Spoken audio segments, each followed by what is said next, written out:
Hello ladies and gentlemen of the internet, my name is Benji Plays and welcome back to another video. Today is the Walking Dead issue 184 review. I know I'm a month late. I've got issue 185 right here, so that'll be reviewed in a different video. I want to talk about issue 184 because I haven't actually spoken about it yet. I do quite like the colour. The colour of the cover, there you go, colour cover. With the Commonwealth soldiers, Eugene, but I'm guessing this is all going to be a part of, like, connecting the communities and re-establishing, again, civilization. But in the last issue, at the end, we got a brilliant one-page panel of the Commonwealth bursting into flames, into riots, all over a death of a citizen who got involved with some trouble, or I wouldn't say trouble, but one of the Commonwealth soldiers had an affair with the dude's wife and he died, unfortunately. But issue starts off with the riots still breaking out. Pamela has just arrived with Mercer and Rick and everyone else from Alexandria, the Hilltop Kingdom, etc, etc. Everyone's calling out, like, the soldier a murderer. Like, they're trying to help the guy, I think his name's Jerome. They all keep fighting back, saying he beat that man to death, he deserves this, all this, that and the other. Even Michonne gets hurt by Commonwealth soldiers, or actually no, by a random citizen actually, and then they still fight. Like, one of the soldiers protects Michonne and stuff like that. Mercer comes in all badass and shit. Rick comes in to see Michonne again. She gets hit in the head by something, and then all the guns just stop. Like, guns stop the riot.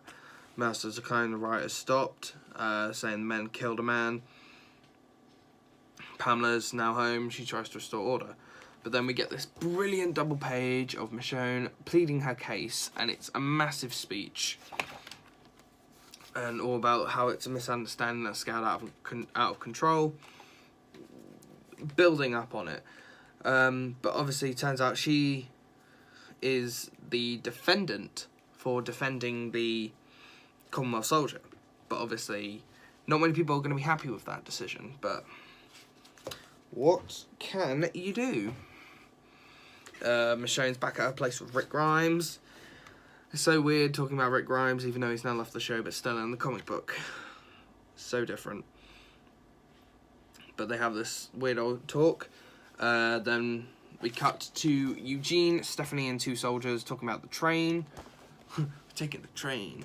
But again, Eugene is talking about the distance, or like Pamela has been talking about the distance, and it does seem a bit like it'll take like 3 days to get to Alexandria, or maybe even a week, who knows. And yeah, again, this is something they can easily do. Pamela has a go at Lance, who was technically in charge when she left, but obviously he did a terrible job. But then Pamela has a go, saying, "You've got to be kidding me," runs downstairs and see Rick helping clean up the mess. And if you remember at the end of the New World Order, issue 180, Pamela says, "Look, whatever you did before still applies now." But Pamela's asking, like, "What are you doing?" Rick's like, "I'm helping out." And I can see that, but don't you have better things to do? He says, I don't have better things to do. I might as well help. I figured lending a hand could be the least I do. Literally, showing his robotic arm. Rick's like, "Do you have something better to do?" And she's like, "No, I guess not. Just give me the bag and I'll help out." Mercer's giving a little smirk, saying, "Ha, Rick's breaking Pamela down." And then Sebastian, the little bastard, says, "What are you doing? Why are you helping?" And it's time to start helping. But Sebastian, being the little demon spawn that he is, walks off in a fit of rage. And Laura, I'm guessing, is one of the saviors in Dwight's fling right now. They're all helping out, but Dwight doesn't like it. Like, saying, "Oh, we put on a show for them." And we get to put on a show for them while we clean up their mess. Disgusting. He said, well, maybe you should clean it up after we get done cleaning it up. So basically them being like, oh, we'll clean their mess up once we've cleaned their mess up again. Which is quite funny. And this probably surprised me.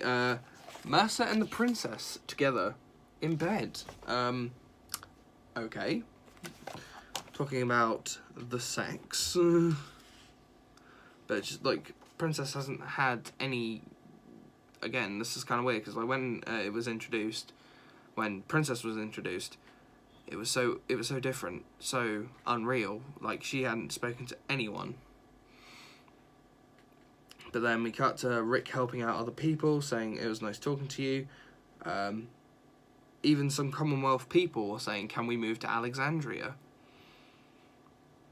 Yeah, like, Rick saying, like, where we're from, we do our part, we do what we help each other. Rick goes back to his room and to find Dwight in his room saying, look, I don't like these people. We've got to sort them out. But he's like, you wanted me to lead the Saviors. I couldn't. I knew it wouldn't work.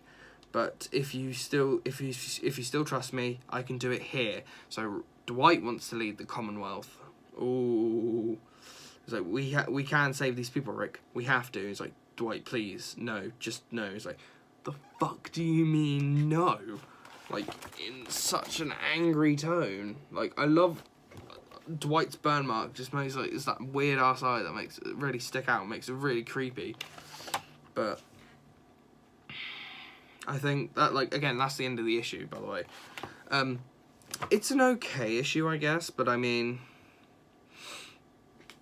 it's, again, building on the last issue, like, it builds on the last issue that we had, and I think it's great, good development for some characters, especially, like, Mercer, because we know Mercer definitely wants Pamela gone. Dwight is still being a douche, but he has to keep going under Rick's leadership and kind of has to understand how things work and stuff like that. I don't know, but I look forward, like, I haven't read this issue yet, so I'm kind of looking forward to see what happens. But I think this month, or I think last month, sorry, like the October issue, had probably one of the best covers for the variant, which is the 15th anniversary, which is Princess. And I admit, Princess is one of my favourite characters in the series. She's not as good as some other characters, but I think she's one of the newly introduced characters. Out of the latest, like, 20-odd issues, she's been one of the best characters. She's been so quirky, so funny, and I could actually see her being adapted into the TV show, which would be quite funny, to be honest, but it depends on where the show is going, because as I've recorded this video, I've just done my episode 5 reaction, and it's now uploading, and that's going to take forever, but it gets out when it gets out, I guess. Yeah, I think I'd say about a 7 out of 10 for this issue. Also, if you remember when this issue came out, there was Walking Dead Day. I did do Walking Dead Day. I do have some of the issues that were, like, they did 15 key issues from the series and reprinted them. So I think I did issue 1, issue 2, issue 7, issue 19, which is the first appearance of Michonne. Issue 7 was first appearance of Tyrese. Issue 2 was first appearance of Glenn. Issue 1 is obviously the first issue of the series. Issue 19, which was the introduction of Michonne. Issue 27 for the introduction of the Governor. Issue 48 for the end of the prison and the first compendium, plus the death of the Governor, Laurie, Judith, Herschel, many other characters. They did issue 53, which is the first appearance of Abraham. Issue 92, which is the first appearance of Jesus and the Hilltop, I think. Issue 98, which was the first appearance of Dwight and last appearance of Abraham. Issue 100, first appearance of Negan and death of Glenn. Issue 127, which is a new beginning, plus the time jump and introduction of Magna, Yumiko, Luke, Kelly, Connie, Bernie, all those characters. Issue 132, which is the first appearance of Alpha. Issue 167, which is the death of Andrea. And issue 171, which is the first introduction of Princess. I've got some of them, but not all of them, and I hope to grab some more of them soon. Also, they did a special variant cover for issue 1, which was this Charlie Adlard version of issue number 1. Obviously, the art designer for the first 6 issues was Tony Moore.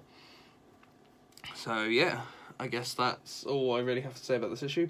If you did enjoy this video, please don't forget to leave a like and a comment in the comment section below. Please subscribe if you haven't done already, and I'll see you guys in the next review. Goodbye.